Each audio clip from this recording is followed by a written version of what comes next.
Você conhece um livro semelhante à Bíblia, em que existem tantas profecias que já foram cumpridas? É impressionante como as coisas que já foram profetizadas há milhares de anos estão se revelando bem diante dos nossos olhos.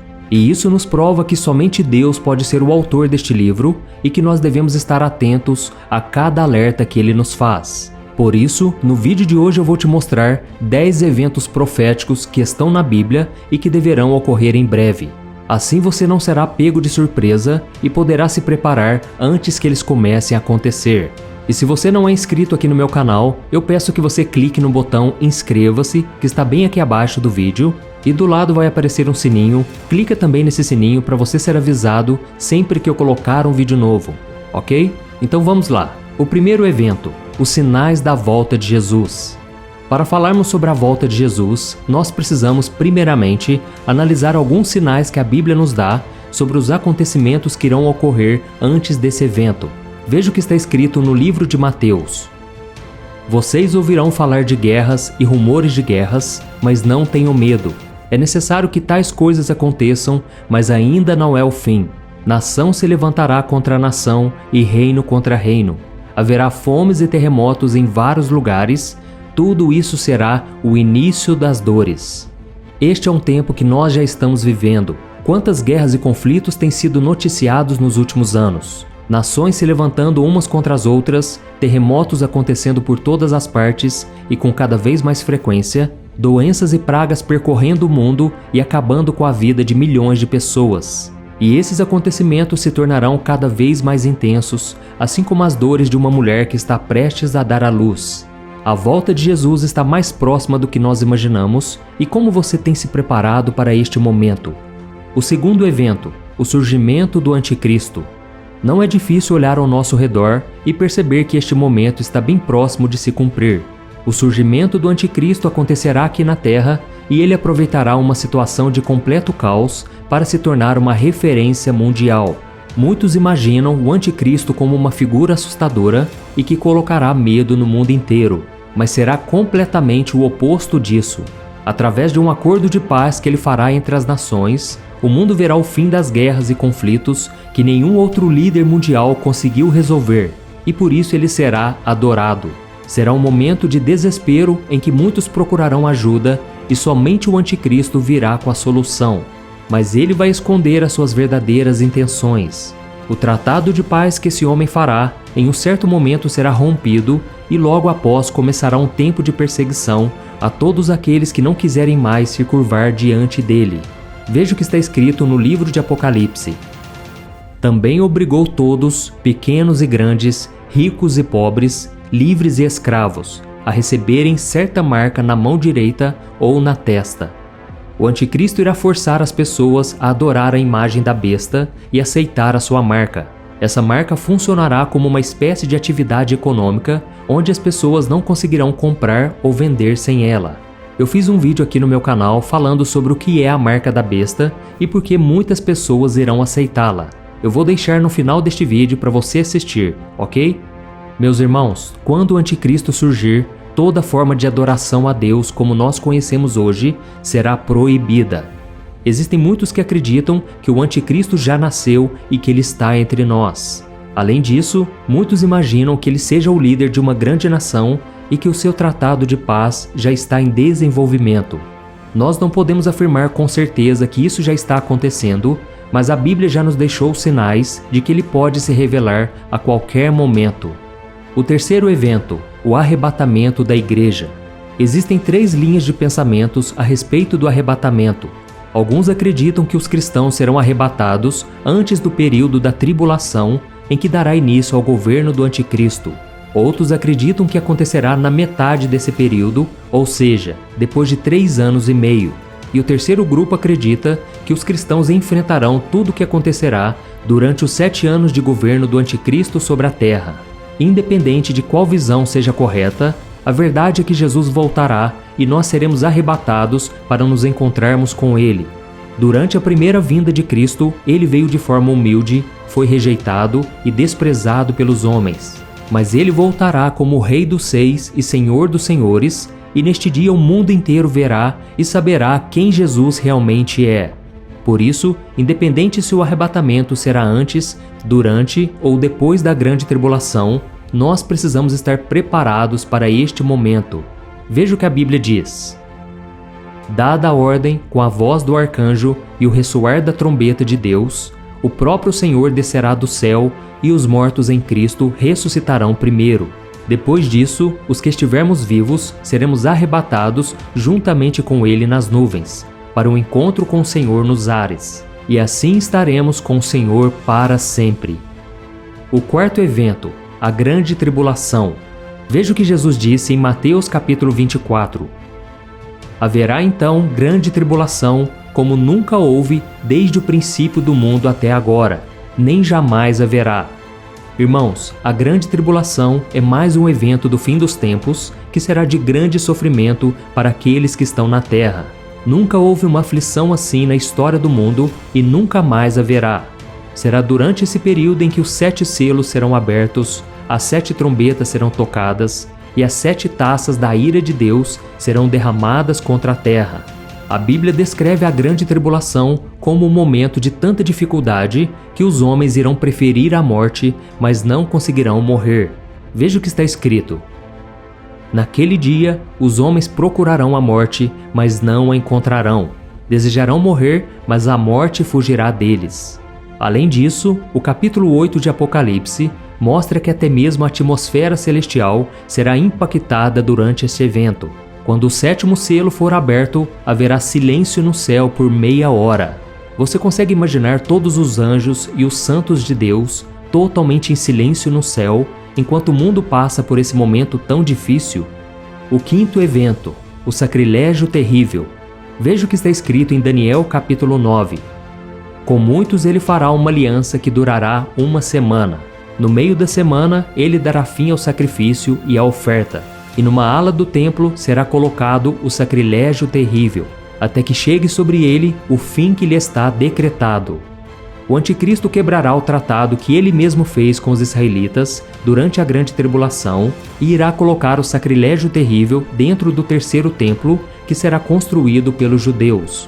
No livro de Mateus, Jesus faz uma referência a como o anticristo dará fim a essa aliança de paz. Veja o que ele disse. Quando vocês virem o sacrilégio terrível, do qual falou o profeta Daniel, no lugar santo, quem lê entenda, então os que estiverem na Judéia fujam para os montes. Por que será que Jesus disse quem lê entenda? Porque algo semelhante já havia acontecido no passado. Na época dos apóstolos havia um rei chamado Antíoco Epifânio, que profanou o templo em Jerusalém ao introduzir uma estátua de Zeus no santuário e ao sacrificar uma porca no Santo dos Santos. Jesus estava dizendo aos discípulos que aquilo que o rei fez contra o templo em Jerusalém se repetirá com o anticristo no final dos tempos. A partir deste momento, o anticristo iniciará uma perseguição implacável contra os filhos de Deus. Foi por isso que Jesus disse: os que estiverem na Judéia, fujam para os montes. Quem estiver no telhado de sua casa, não desça para tirar dela coisa alguma. Quem estiver no campo, não volte para pegar seu manto. Como serão terríveis aqueles dias para as grávidas e para as que estiverem amamentando. Orem para que a fuga de vocês não aconteça no inverno nem no sábado, porque haverá então grande tribulação, como nunca houve desde o princípio do mundo até agora, nem jamais haverá. O 6º evento, a batalha da volta de Cristo. Quando Jesus voltar, a besta e os reinos deste mundo irão lutar contra Deus e o seu exército. O exército de Deus descrito em Apocalipse capítulo 19 revela a batalha que está para acontecer neste dia. Será a batalha final entre Jesus e Satanás, mas o vencedor todos nós já conhecemos. Cristo sairá vitorioso, apesar de todo o mal que se levantará contra ele. Nenhum mal se esconderá da espada de Deus, que destruirá o inimigo para sempre. E o Senhor não virá sozinho. Ele estará com seu exército e jogará no lago de fogo e enxofre o anticristo e o falso profeta. E isso nos leva para a 7ª profecia da nossa lista, o aprisionamento de Satanás. Em Apocalipse capítulo 20 está escrito assim: vi descer do céu um anjo que trazia na mão a chave do abismo e uma grande corrente. Ele prendeu o dragão, a antiga serpente, que é o diabo, Satanás, e o acorrentou por 1000 anos. O tempo de Satanás ser preso está próximo. Ele será lançado em um abismo sem fundo, onde o seu poder de causar o mal lhe será tirado por um período de 1000 anos. Durante esse tempo, haverá grande paz na terra. Uma paz que o homem não tinha experimentado desde a queda do Jardim do Éden. O diabo será derrubado e o seu poder será removido. Logo após esse período de aprisionamento, o diabo será liberto pela última vez para o julgamento eterno que Deus já preparou para ele e os seus demônios. E isso nos leva à profecia de número 8, o reinado de 1000 anos. Os filhos de Deus irão reinar com Cristo durante 1000 anos, e ao contrário do que muitos pensam, este reinado de 1000 anos será aqui na terra e não nos céus. Esse será apenas o início do novo céu e da nova terra, e durante esse período haverá muita paz e alegria. Não haverá mais guerras, aflições ou sofrimento. Você consegue imaginar estando nesse cenário? Será um lugar de completa paz com Deus. Porém, isso ainda não será o fim. Nós teremos mais 2 profecias para se cumprirem. O 9º evento, o grande julgamento do trono branco. Veja o que está escrito em Apocalipse capítulo 20. Vi um grande trono branco e aquele que nele estava sentado. A terra e o céu fugiram da sua presença e não se encontrou lugar para eles. Vi também os mortos, grandes e pequenos, de pé diante do trono, e livros foram abertos. Outro livro foi aberto, o livro da vida. Os mortos foram julgados de acordo com o que tinham feito, segundo o que estava registrado nos livros. O julgamento final de todas as pessoas será feito neste grande trono branco. Todos que não creram em Deus estarão diante dele, prestando conta de como viveram suas vidas, e eles serão julgados segundo os registros desses livros. Isso nos mostra que todas as nossas ações aqui na terra estão sendo registradas no céu. Todo o segredo será revelado diante do grande trono branco de Deus, e qualquer um que não for encontrado no livro da vida será condenado para sempre ao lago de fogo. Ou seja, essas são aquelas pessoas que não entregaram suas vidas para Jesus e não creram nele como Senhor e Salvador. E o que acontece depois disso? Nós vamos à última profecia, o novo céu e a nova terra. Deus fará nova todas as coisas, e tudo aquilo que nós conhecemos não será mais lembrado. Viveremos aquela experiência no Jardim do Éden, de quando Deus visitava Adão e Eva todos os dias, antes deles pecarem. Veja o que está escrito. Então vi um novo céu e uma nova terra, pois o primeiro céu e a primeira terra tinham passado, e o mar já não existia. Irmãos, nós viveremos em um novo lugar, bem melhor do que o Jardim do Éden, onde desfrutaremos da presença do Senhor sem qualquer interferência do mal. Essa é a profecia que todos nós, como cristãos, aguardamos ansiosamente para se cumprir: viver uma vida eterna ao lado do Senhor. Meu querido irmão e minha irmã, eu não quero que você fique assustado com tudo que eu te mostrei neste vídeo. Eu quero apenas alertar que essas coisas estão próximas de acontecer e que você precisa vigiar. No livro de 2 Pedro, capítulo 3, a Bíblia fala que o Senhor virá como ladrão e pegará muitos de surpresa. Todos os elementos da terra serão destruídos pelo calor e tudo será reduzido a pó.